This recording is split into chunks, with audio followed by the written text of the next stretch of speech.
Well, you do. You're a Sussex girl. Yeah.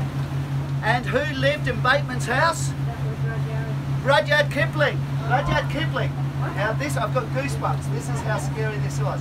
Rudyard Kipling's next door neighbour was Frank, but he also wrote a poem, The Road to Mandalay. And a shipbuilding yard in Greenock in Scotland built the vessel, the Mandalay, that was sold to the King Haakon VII, the King of Norway, in 1905. It was also the split between Norway and Sweden in the Union split. So what happened, that vessel later went into the Merchant Navy. It was leaving Delagoa Bay in Mozambique on its way to Buenos Aires and were asked to pick up timber from Albany. They never made it. They got shipwrecked there, and one of the crewmen a week later staggering through that bush, and he came out there just as this girl would actually hear him screaming, "Yell it, yell it, yell it."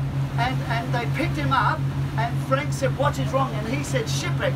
And he said, "You've got a ship." And he said, "The Mandalay." Frank was rescuing the people of the vessel that was named after his neighbour's poem on the other side of the world. What's the chances? And so what happened, Frank went to pick them up, and they were all running up the beach. You know, there's some great runs on the beach. His description we found in this case, that rivaled Chariots of Fire, and that was one of the greatest runs in it even rivaled the film 10, and you know that was one of Beau's better moments.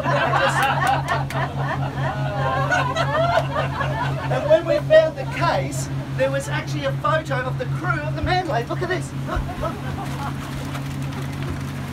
This photo was in the case. And this is the crew of the King of Norway submerged ship, the Mandalay. This is the guy who ran out, that's Fred Finke, and there was 13 of them. Some of them were kids, they've been